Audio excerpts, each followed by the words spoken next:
In today's video, I'm going to take you through some of my very favorite steps and tips and tricks for shading flowers with pen. These tips aren't just for working with flowers, but you know me, that's my favorite thing to work with. So that's what I'll be using as my examples and what I'll be kind of referencing throughout this video. However, all of these shading techniques and tips can be applied to shading other things, whether it's portraiture, landscape, architecture, whatever else you might be drawing today.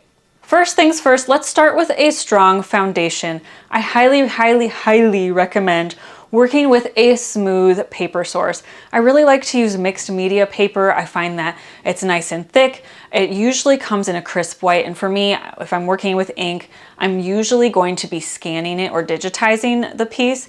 And so I really want to have a nice white surface instead of kind of that off-white texture.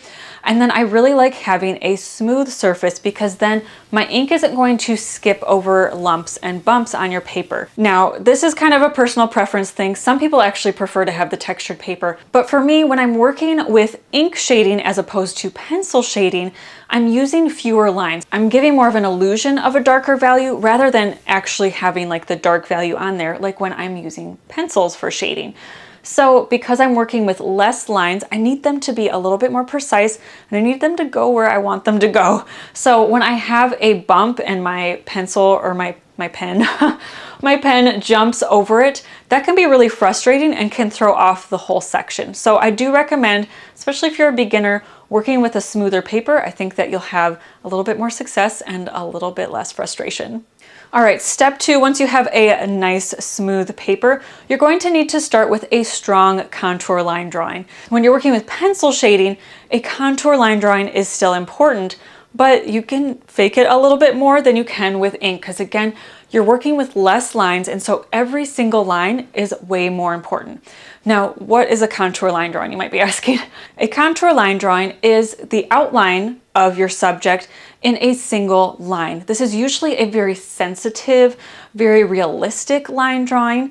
It's not super sketchy or hesitant. It's going to capture all the little lumps and bumps and the character of your subject. Now, if you're not confident with this yet, you might want to practice a couple of contour line drawings before you start diving into the shading, because again, it will make all of the difference in the world. If you need more help with your contour line drawing, I recommend that you watch this video first, and it will give you 5 of my favorite tips for working with contours.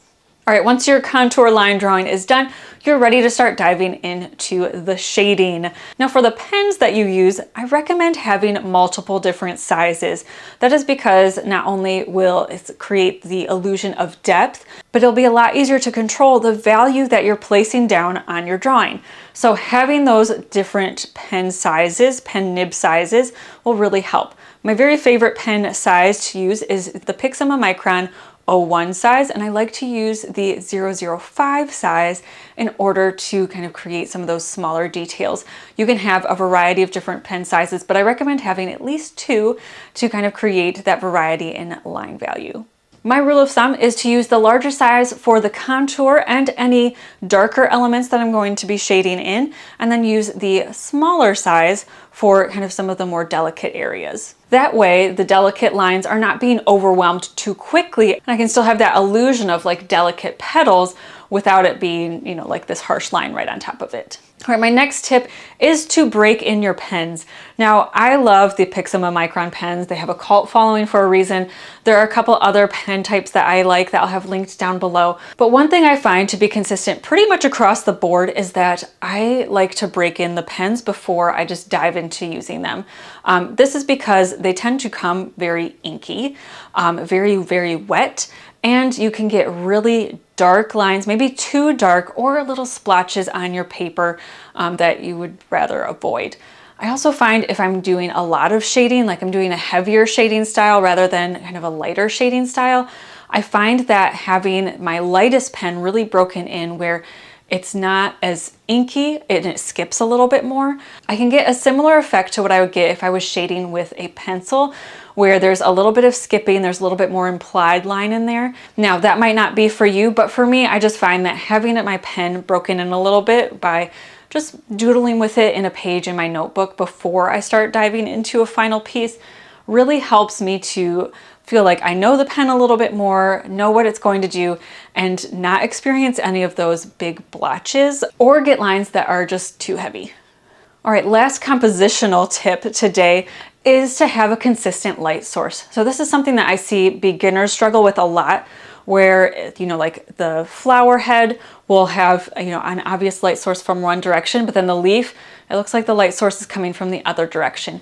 Keep your shadows and your highlights consistent throughout your entire piece, and it will be less distracting and look a little less off to your viewer. So for example, if I turn off one of my light sources, you can see I have very consistent shadows and highlights throughout my face. So I have a highlight here, but I have a shadow here where my cheek kind of curves in. Highlight again on this side of my nose, shadow on this side of my nose. Keeping that consistent just looks more natural to your viewer, and it just shows kind of what's going on. It's one of those things that if you do it correctly, nobody notices or thinks anything about it. But if you do it wrong, everybody notices, and it's super distracting. So sometimes I'll take a pencil and I'll draw a little sunshine in the corner just to remind myself where my light source is coming from, especially if I'm working on a larger piece or I'm just having trouble remembering where the light source is. It's just a great way to kind of keep that at the forefront of your mind so that I have a random highlight on this side when I already did a highlight and a shadow on this side.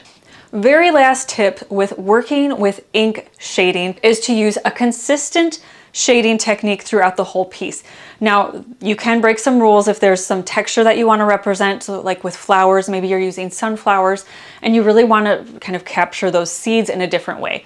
You can break the rule in that case, but in general, you want to keep your shading consistent throughout. So if you're going to use stippling, for example, which is a series of shading with little dots on your petals, it's a good idea to use it for your stem and your leaves as well, instead of switching to like a cross hatching, which is a series of single lines going one direction and going across. That's the term cross hatching. Some of the most popular ways of shading are stippling, which we already mentioned is a series of dots, hatching, which is a series of single lines, cross hatching, which is single lines twice so that they form kind of a crossed shape, and scribbling, which is kind of just a bunch of chaotic lines.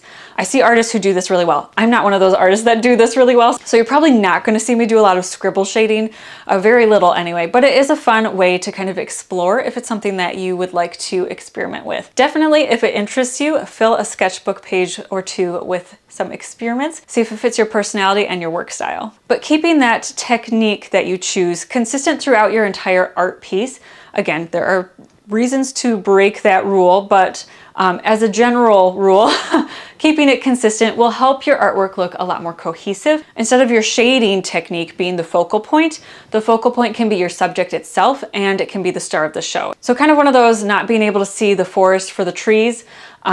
Just kind of decide what you want to do. Do you want them to be most interested in your different shading techniques, or do you want them most interested in your composition or your subject as a whole? I hope that you found this tip video helpful. This is really kind of the step-by-step process that I follow throughout my own artwork. Like all forms of art, these are rules of thumb to follow, and if you find that you want to break them, feel free to do that. I'm certainly not going to come for you. And the wonderful thing about art is that there is more than one way to conquer a specific artistic problem.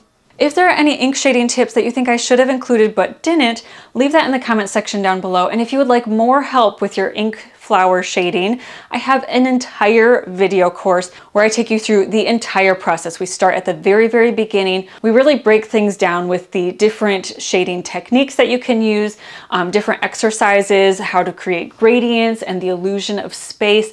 And then I take you through full step-by-step real-time process as I am drawing these pieces in order to give you all of the tools that you need. So again, I'll have that course linked down below. If ink shading is something that you're really interested in, I think that you'll find that super helpful, and I'll have all those details linked down below. As always, I really appreciate it when you like this video or leave a comment. That helps me know what you guys actually enjoy and what you'd prefer to see in the future. And of course, thank you as always to those of you who have subscribed or have shared my videos with those that you think might enjoy it. It really helps me and encourages me to keep going. Again, if you have a shading tip that you think I left out, I would love to hear about it in the comment section down below. And until next time, happy drawing.